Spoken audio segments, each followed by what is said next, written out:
bisa meninggalkan perbuatan yang munkar. Dan aku minta kepadamu agar aku ditumbuhkan perasaan cinta kepada orang-orang miskin. Masya Allah, ini penting para jemaah sekalian. Jadi minta-mintalah kepada Allah banyak. Ya Allah, beri aku kemudahan untuk berbuat baik. Sebab perbuatan baik itu para jemaah sekalian bukan semata usaha kita, tetapi apa? Karena hidayah dari Allah Subhanahu wa Ta'ala. Betapa banyak kita tahu kebaikan, tapi tidak bisa melakukan.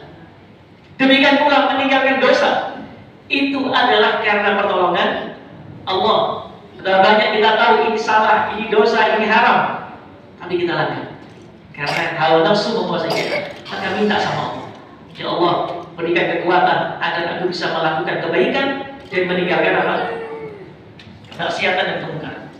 Dan aku minta agar bisa mencintai orang miskin. Masya Allah, penting banget mas sekali. Masya Allah, Nabi ini sangat cinta kepada umatnya, apalagi yang lemah.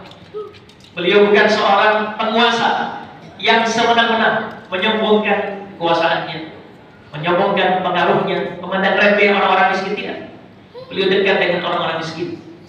Beliau tidak segan untuk datang apabila diundang orang miskin. Di mana sebagian kita, kalau yang mengundang acara apapun, orang kaya, masya Allah, datang tepat waktu, bangga diundang orang kaya karena dia orang yang terkenal. Dan apa? Sampai ngomongin teman saya ini, ya, berbondong-bondong penuh. Tapi apabila yang mengundang orang lemah, orang miskin, bukan siapa-siapa, kita malas kan? Nabi tidak seperti itu. Beliau diundang hanya sekedar makan, ya, apa namanya ini, bagian kaki kambing yang bawah yang kecil, dagingnya sedikit dagingnya, oleh orang miskin datang, ya, jadi tidak gengsi. Dan apabila kita punya rasa cinta kepada orang miskin, ini tanda kebaikan. Sebab ada rahmat kasih sayang kepada orang-orang miskin. Sehingga kita dekat dengan mereka, membantu mereka, ini tanda kebaikan. Dan kemudian dia mengatakan, ya Allah, dan apabila Engkau menghendaki terjadinya fitnah di tengah-tengah manusia, fitnah agama itu, maka fakmitni, ya Allah, cabut nyawaku, matikan aku ya Allah, ya, dalam keadaan tidak terfitnah. Agar apa? Tidak terfitnah.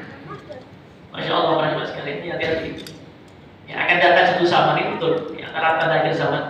Fitnah begitu besar terhadap agama seorang, ya, sehingga apa, mereka ini menginginkan mati sebelum terjadinya fitnah dan ujian dalam masalah agama.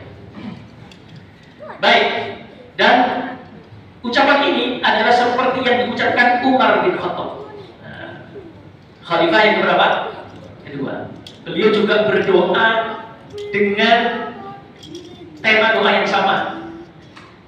Beliau berkata, Allahumma qad dha'ufat quwwati wa kabirat sinni wa tasharat ra'iyati faqbidni ilaika ghaira mudayyi'in wala muqassir. Ya Allah, sesungguhnya telah lemah kekuatan.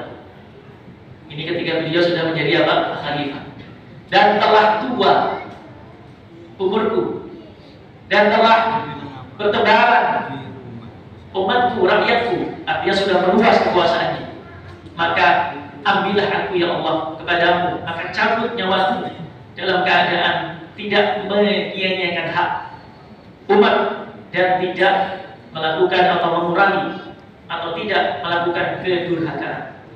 Fama jawasa dzalika syahra hatta qudira rahimahullah ta'ala. Sehingga apa?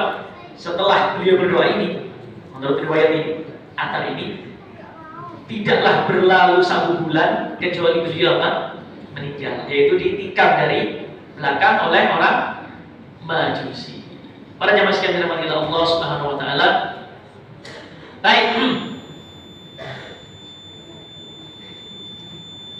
Kita lanjutkan dulu.